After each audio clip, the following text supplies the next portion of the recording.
persahabatan.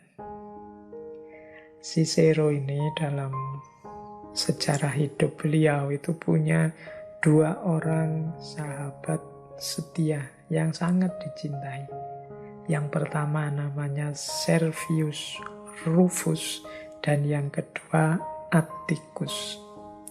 Ini teman-temannya dalam ranah hukum. Dan 2 orang ini pendukung setia Cicero. Dialah yang mensupport, menasehati, memberi semangat Cicero sehingga Cicero melahirkan banyak karya. Itulah mengapa Cicero punya banyak pandangan yang positif tentang persahabatan. Kita lihat sebentar ya, bagaimana wawasan-wawasan Cicero tentang persahabatan. Yang pertama, kata Cicero, seorang sahabat adalah diri yang kedua. Jadi sahabat itu seperti fotokopinya diri kita. Dialah yang nanti mendukung kita, menguatkan kita, menolong kita. Itu persahabatan. Menurut saya wacana-wacana seperti persahabatan ini penting untuk kita ramaikan lagi, untuk menandingi wacana-wacana permusuhan. Hari ini kita hidup banyak dengan prasangka-prasangka buruk kepada yang lain. Atau kalau pakai bahasa agama dengan suudzon pada yang lain. Kita selalu waspada sekarang pada orang lain. Khawatir dikhianati, khawatir dibohongi.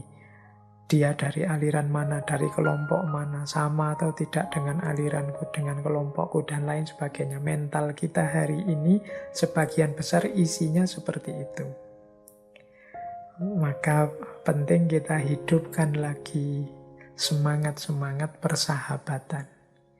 Ini biasanya yang masih muda, ya termasuk teman-teman ngaji filsafat yang muda-muda itu masih merasakan manisnya persahabatan.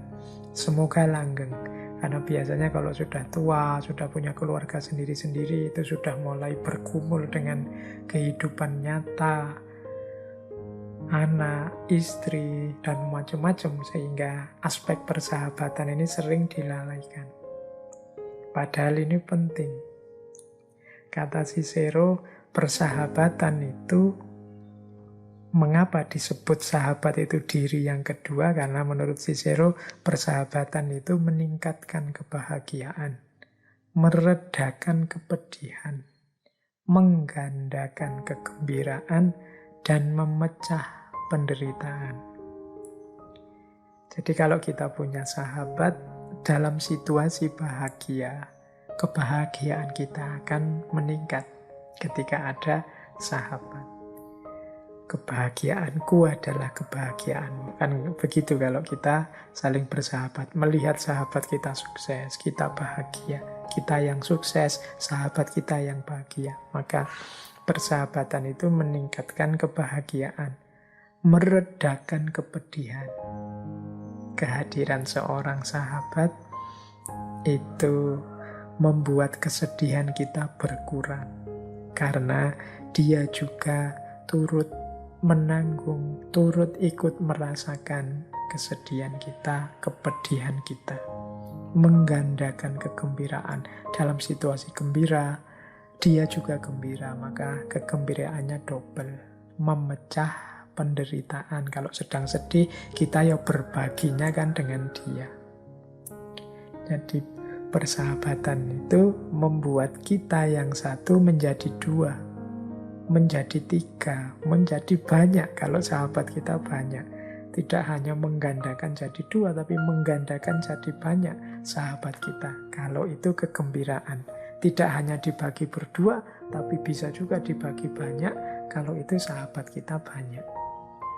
Jadi ini pandangannya Cicero akan pentingnya persahabatan. Makanya tadi saya bilang, yuk hari-hari ini kita perbanyak sahabat.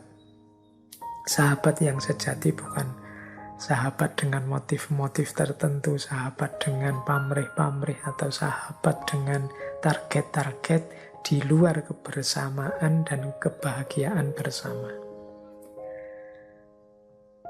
Kata Cicero selanjutnya, musuh dapat membunuhmu, tapi hanya sahabat yang mampu menyakitimu. Ini mengingatkan juga, meskipun sahabat itu sangat membahagiakan, dia adalah diri kita yang kedua, tapi sebagaimana ada pepatah, yang paling kita cintai, yang paling dekat dengan kita, justru itulah yang paling mampu menyakiti kita. Ini dulu kita bahas ketika ngaji yin dan yang. Maka kalimatnya Cicero ini berarti, ya kalau musuh bisa membunuh kita, tapi yang bisa menyakiti kita itu sahabat. Kalau musuh memaki kita, kalau musuh ingin membuat kita jatuh, membuat kita sakit, itu kan kita tidak kaget. Wong memang musuh kita. Kita tidak heran. Kita bisa pasang kuda-kuda untuk tidak tersakiti. Tapi tidak begitu dengan sahabat.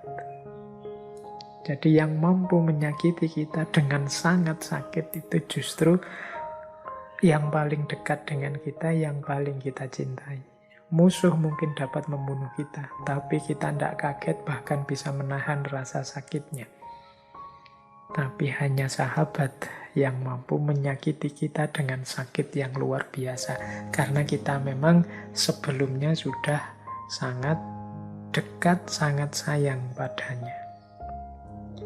Oleh karena itu, kata Cicero ini di kalimat selanjutnya, sejak awal aku ingatkan prinsip ini, persahabatan hanya dapat eksis di antara orang-orang baik. Itu yang dikatakan Cicero. Jadi, ya kalau kita tidak ingin sakit karena dikhianati sahabat, karena disakiti orang-orang yang kita sayangi, ya kita harus jadi orang baik dan mencari sahabat juga orang-orang baik. Ini prinsipnya sederhana, tapi ya prakteknya tidak mudah. Karena bersahabat itu kan banyak berhubungan dengan kecenderungan-kecenderungan hati. Mungkin ada orang baik tapi tidak klik sama kita, tidak bisa akrab, tidak bisa nyambung. Yang nyambung kok yang itu misalnya. Ya termasuk tugas kita pada sahabat-sahabat kita kan juga bareng-bareng untuk jadi orang yang lebih baik. Yang penting orangnya mau jadi orang yang lebih baik. Karena kalau mencari orang baik itu kan relatif. Tapi orang yang siap untuk jadi lebih baik itu menurut saya lebih nyaman untuk kita jadikan sahabat. Bersahabat dengan orang yang merasa dirinya sudah pasti baik kan juga tidak nyaman. Orang yang merasa dirinya sudah pasti jago, sudah pasti berkualitas, itu juga mungkin tidak nyaman karena kita pasti dianggap inferior, lebih rendah daripada dia. Jadi yuk, kata Cicero, aku peringatkan, persahabatan hanya dapat eksis di antara orang-orang baik. Kemudian beliau juga wanti-wanti orang yang memfitnah sahabatnya, yang tidak membela sahabatnya saat dicela, yang menjadikan sahabatnya bahan tertawaan untuk menunjukkan keunggulannya, yang tidak dapat menyimpan rahasia sahabatnya. Tandai dan hindari dia. Jadi kalau kita punya sahabat, kok orang ini senengannya memfitnah atau suka ngomong jelek di belakang kita, tidak membela kita kalau ada orang menjatuhkan kita, menjelek-jelekan kita, atau menjadikan kita hanya bahan tertawaan untuk menunjukkan bahwa dia lebih unggul dari kita. Jadi dia selalu menampakkan betapa jeleknya kita, betapa kurangnya kita, betapa lebih rendah kita di hadapan dia. Dan yang terakhir, orang yang tidak dapat menyimpan rahasia.